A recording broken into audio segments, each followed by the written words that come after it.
You're watching Arise, the world's standout news channel.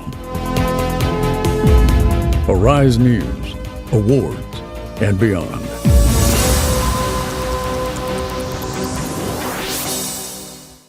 From coast to coast, every culture, every angle. This is Arise America.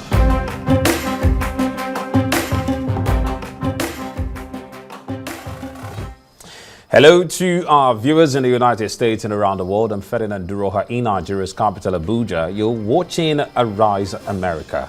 Welcome to the program. Now, coming up, the U.S. says its military has carried out a massive strike against the Islamic State group in Syria in response to a deadly attack on American forces in the country. Plus, the U.S. Justice Department released some of the Epstein files, but with heavy reductions and thousands more are expected. Plus, Ukrainian President Volodymyr Zelensky says plans are already in place to guarantee that Ukrainians living abroad can cast ballots once security conditions permit elections to take place.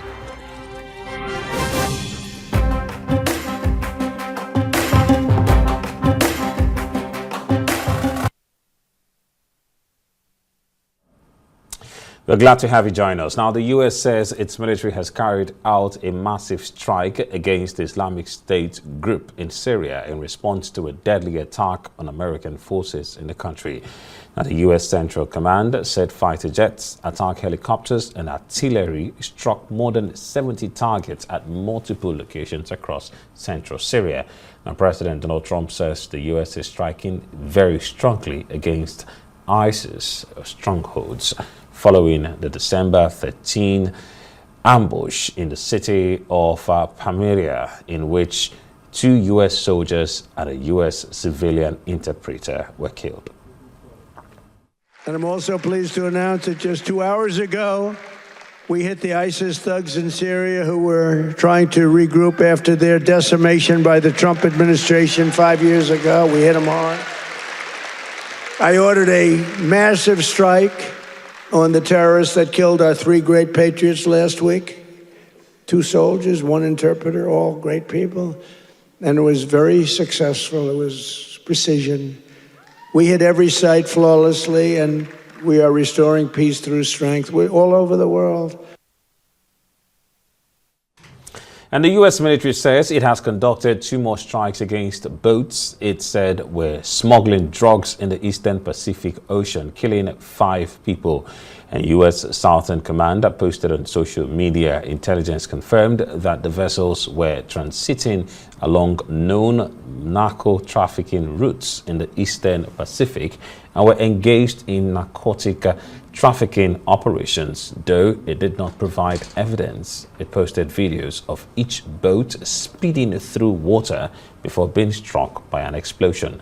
The military said 3 people in 1 vessel and 2 in the other were killed. Now, the attacks brought the total number of known boat strikes to 28, while at least 104 people have been killed, according to numbers announced by the Trump administration.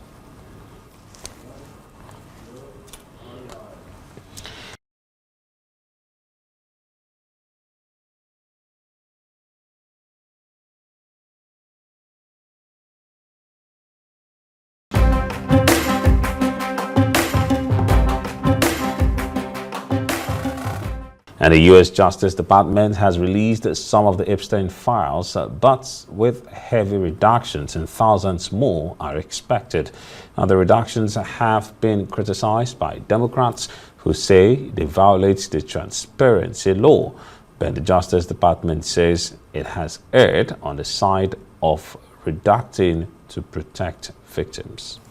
Well, for more on this, we've been joined now by Arise analyst Doc Brooks. Well, so good to see you, Doe. And let's indeed start off with the strong comments coming out from President Trump about American forces striking deep in Syria. And the question lots of people are going to ask is, we thought, these guys in Syria were already are dead with the new regime. But exactly what is happening? Bring us up to speed. Sure. So ISIS still exists in Syria. Trump, said he destroyed it during his first term, but of course, ISIS is still there. They do not technically control any territory, but they still have people there. They still have operations going. And so they are still striking out. They are still a threat now to the current Syrian government. And so when they did this attack on the Americans, who control a small part of Syria, then the U.S. decided to strike back, and they did in a fairly large way. Though it's hard to say if they did hit all their targets and how much damage was actually done. Well, it's interesting to see the kind of arsenal that President Trump did say was put into the strike. Now, he talked about fighter jets, attack helicopters, and artillery, talking about striking more than 70 targets. Well, perhaps the only thing that wasn't mentioned is soldiers on the ground. Is it possible we're going to see that anytime soon? Well, the U.S. has about 1,000 military personnel inside Syria at this point. They generally would not do ground attacks. The U.S. has such overwhelming air power there, and being able to use artillery is very helpful too. It's a lot cheaper than using aircraft, and you have a lot more of it. And then, of course, helicopters. So there's really no need to put Americans at any significant risk, and the risk to aircraft is very minimal. So it's probably the safest way to do it. But yes, U.S. still has a stake in Syria. They still have troops on the ground, and they at risk because they can be attacked. But using them to go after the ISIS is, well, it's not happening yet. It doesn't seem like it will. Well, away from Syria, well, they are also involved, talking about the United States, they are also involved in heavy strikes on the Eastern Pacific. And this time around, the number is counting. Now, we are talking 28 and as much as 104 bodies being piled up right now. Taking a look at the casualties.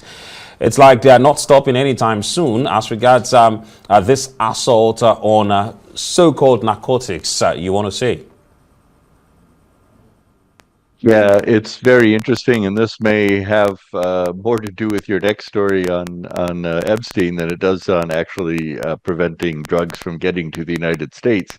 The initial strikes were all in the Caribbean, and they were against Venezuelan drug smugglers, or presumably Venezuelan drug smugglers, most likely smuggling cocaine to Europe, probably not having anything to do with the United States at all.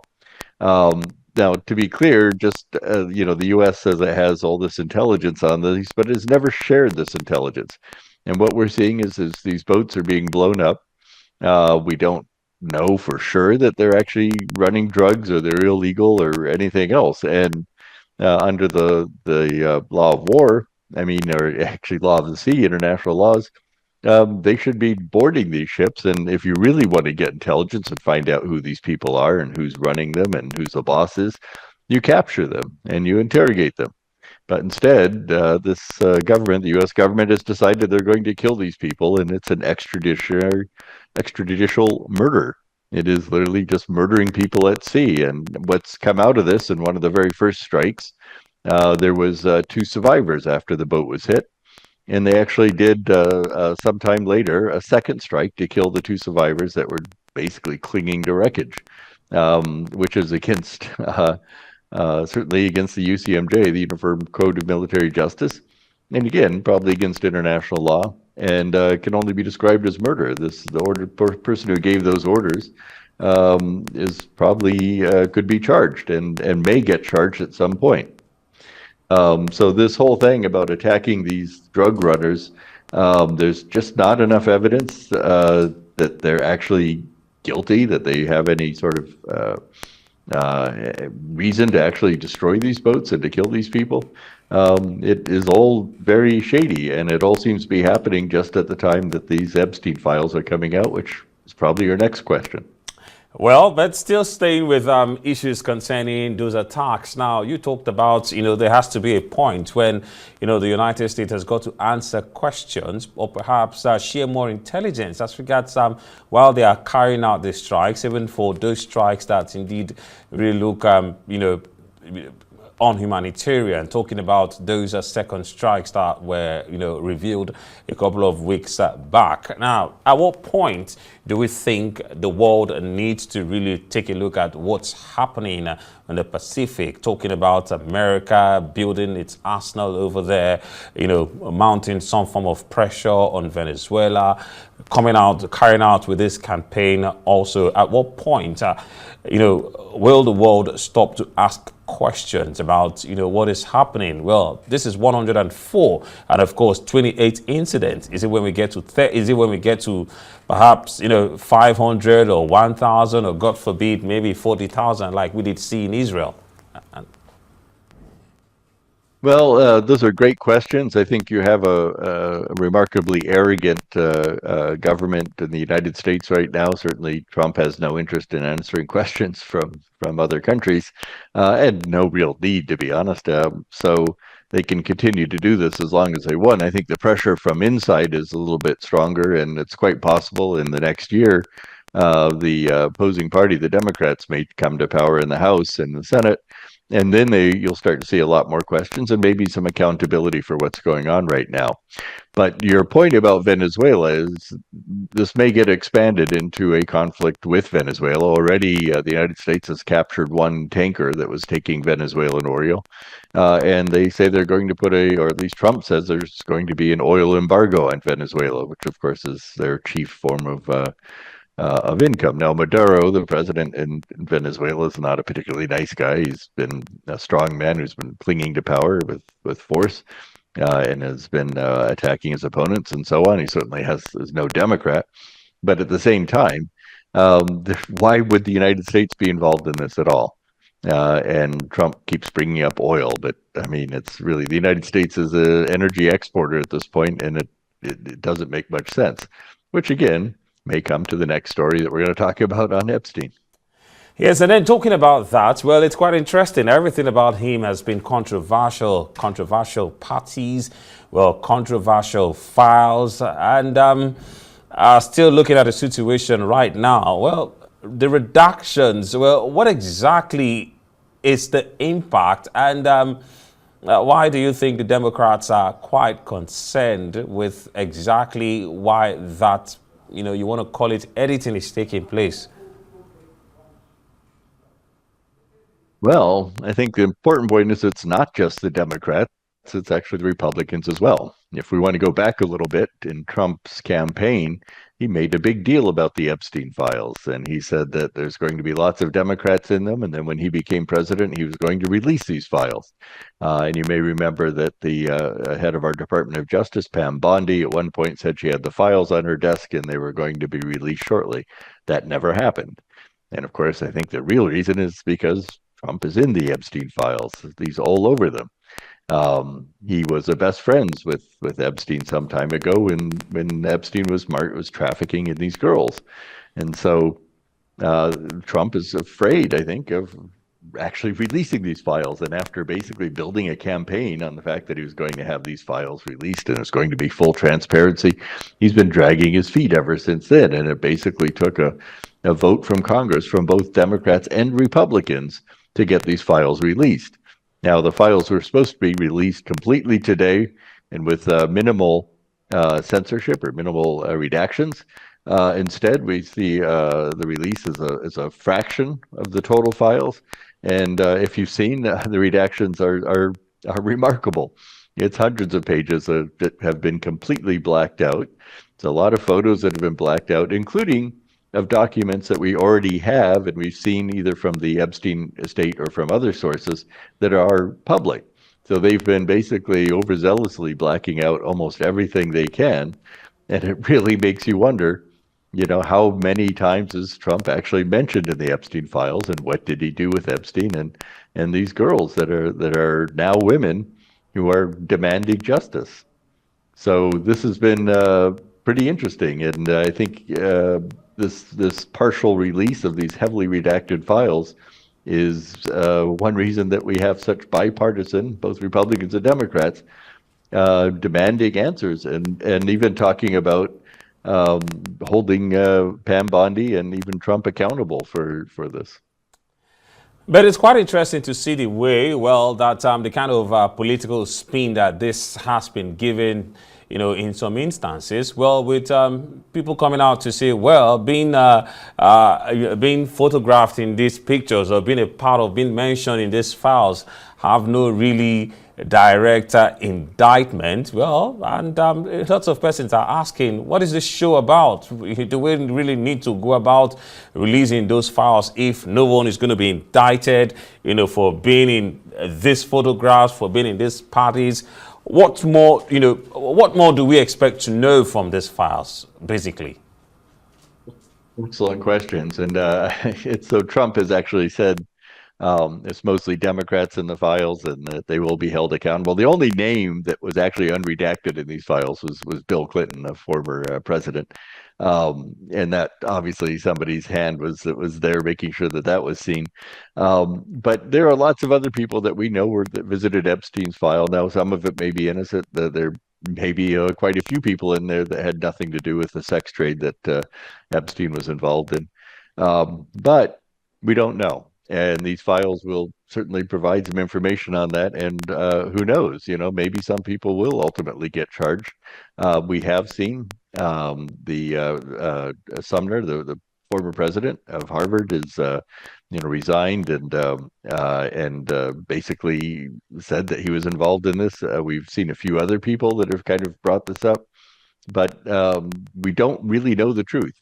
And releasing part of the files when the law says they must release all the files and having them redacted in this crazy amount, I mean, it's hilariously bad, is not a way to provide transparency. It's not a way to hold people accountable. And it really seems to be at the heavy hand of Trump trying to prevent this from happening, and his own followers, the MAGAs, the Make America Great people who have followed him. 30% of Republicans that are diehard Trump supporters are now asking questions, and some of them are defecting, and some of them are saying this is wrong. You know, they went along believing that essentially Trump was going to hold all these pedophiles accountable, and now it's looking more and more like he is deliberately hiding all these documents and hiding the fact that he was very much involved with these girls. Interested. And well, just before I let you go, I'm trying to look for a good balance here, talking about the DOJ saying, well, we are trying to protect the victims, and then some survivors are saying, but we need people to know what's happening. We need people to know those who were in these pictures and those perhaps who participated in those atrocities that were committed. So at this point, how do we exactly get the balance?